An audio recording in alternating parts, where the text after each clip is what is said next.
שלום לכם וערב טוב. 11 שבועות למלחמה, צה"ל מפעיל את כל הלחץ הצבאי בכל חלקי הרצועה, ממקד לחימה בעומק ח'אן יונס בניסיון לאתר שם את צמרת חמאס, ובמקביל ממשיך לשחרר חטיבות בסדיר ובמילואים. דובר צה"ל מתיר היום לפרסום את שמותיהם של 2 לוחמים שנפלו בקרבות. רב סמל מתקדם במילואים אלירז גבאי, בן 37 מפתח תקווה, לוחם בגדוד 7810, חטיבה 11, ורב סמל במילואים ליאב סעדה, בן 23 מטבריה, לוחם בגדוד ההנדסה 7101, יהי זכרם ברוך. אנחנו פותחים בעדכונים שלך, פרשננו לענייני צבא רועי שרון, עם הפרטים רועי על מיקוד הלחימה בח'אן יונס לצד שחרור חטיבות שאנחנו נראה.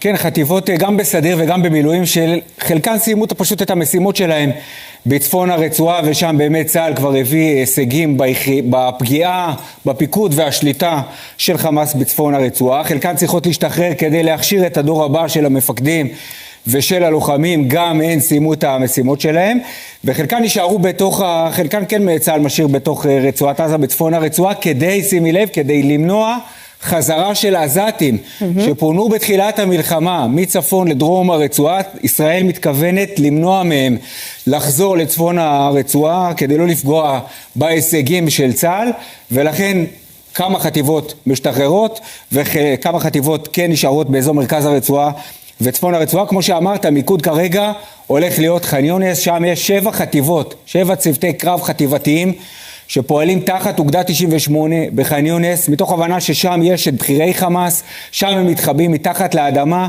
חלקם עם חטופים מסביבם, המערכת שם התת קרקעית עדיין לא נפגעה, יש הצלחות, יש הישגים טקטיים, אבל המערכת עצמה עדיין קיימת ושם צה"ל מתמקד. בנוסף, היום יש שיח גם ברשתות החברתיות וגם בפוליטיקה על הוראות הפתיחה באש, האם הם השתנו במהלך המלחמה. על כך אומרים בצה"ל, בכל מה שקשור להגנה על כוחותינו, לסיוע לכוחות המתמרנים, לחילוץ כוחות מתמרנים, אין שום שינוי בהוראות הפתיחה באש.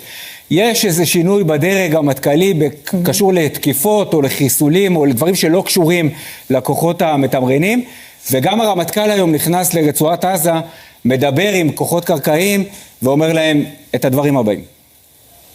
חי"ר בית חזיעה גם החזיקה כאן טרור הרבה מאוד שנים, והוציאה מכאן את ההתקפה לניר עוז.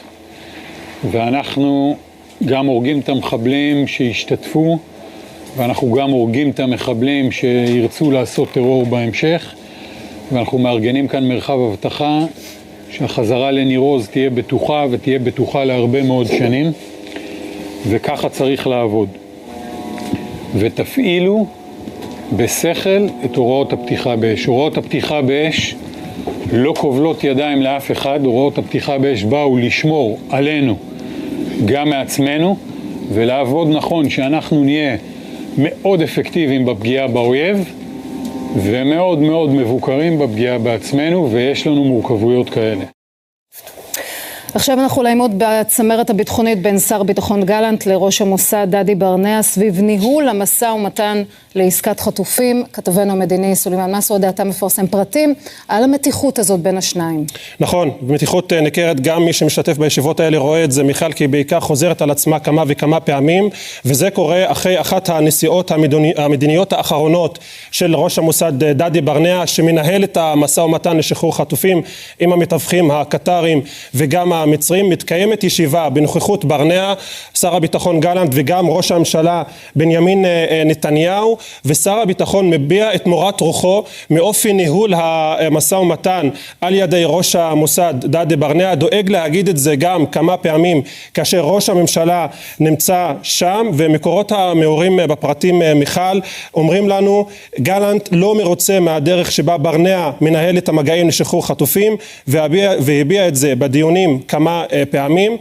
אלה הפרטים שאנחנו יכולים להגיד בינתיים על אותה מתיחות בין שני הצדדים. הצמרת הביטחונית, אם תרצי, ונגיד שתי הערות, מיכל. קודם כל, ראש המוסד הוא כמובן כפוף לראש הממשלה, לא לשר הביטחון, אבל גם לשר הביטחון יש דעה בעניינים האלה, והוא מביע אותה כמה פעמים, ותגובה רשמית שמגיעה אלינו לפני כמה דקות מלשכת שר הביטחון נמסר בתגובה, שר הביטחון וראש המוסד עובדים בשיתוף פעולה הדוק להשגת מטרות המלחמה, ומשרד ראש הממשלה אחראים על ראש המוסד לא נמסרה תגובה. תודה רבה, סולימאן.